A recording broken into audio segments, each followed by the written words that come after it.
അതിലൊന്നും ഒരു കാര്യമില്ലടാ ഗോപി. തല്ലുന്നത് കൊണ്ട് ഒരാൾ നന്നാവുമെങ്കിൽ നീ എന്നേ നന്നായി പോയേനെ. നിന്നെ എന്തോരം ഞാൻ തല്ലിയതാ. ഇത് കേൾക്കുമ്പോൾ അച്ഛൻ റോക്കറ്റിന്റെ വേഗത്തിൽ അവിടെ നിന്ന് പോയി കളയും.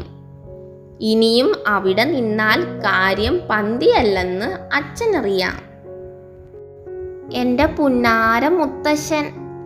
കുഞ്ഞൂട്ടൻ്റെ കൈകൾ മുത്തശ്ശൻ്റെ കഴുത്തിൽ ചുറ്റി വരിയും.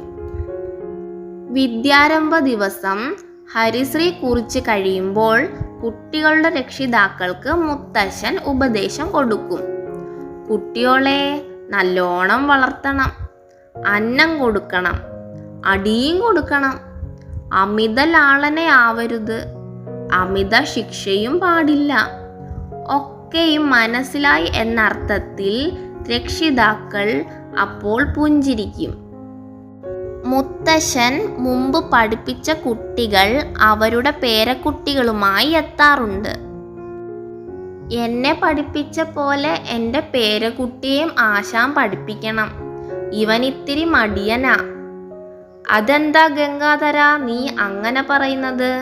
നിന്നോളം മടി ഉണ്ടാകുമോ ഇവന്? ഇതു കേൾക്കുമ്പോൾ ഒരു കള്ളച്ചിരിയോടെ പഴയ ശിഷ്യൻ ചെവി തിരുമ്മി നോക്കും. നാരായത്തിൻ്റെ മൂട് ചെവിയിൽ ചേർത്ത് മുത്തശ്ശൻ്റെ ഒരു പ്രയോഗമുണ്ടായിരുന്നുവെന്ന് മുത്തശ്ശി പറഞ്ഞു കേട്ടിട്ടുണ്ട്.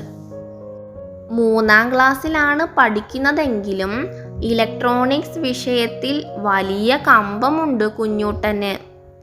2 വയറ് കിട്ടിയാൽ മതി. പിന്നെ എൻ്റെ കുട്ടന് ഊണും വേണ്ട, ഉറക്കവും വേണ്ട. തൻ്റെ ആരോഗ്യകാര്യത്തിൽ മുത്തശ്ശന് പ്രത്യേകം ശ്രദ്ധയുണ്ടെന്ന് കുഞ്ഞൂട്ടൻ അറിയാം. മുത്തശ്ശ, ഞാൻ മുത്തശ്ശൻ്റെ വയറെടുത്തിട്ടില്ലല്ലോ.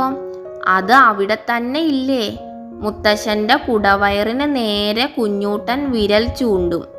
അപ്പോൾ പല്ലില്ലാത്ത മോണ കാട്ടി മുത്തശ്ശൻ പൊട്ടിച്ചിരിക്കും.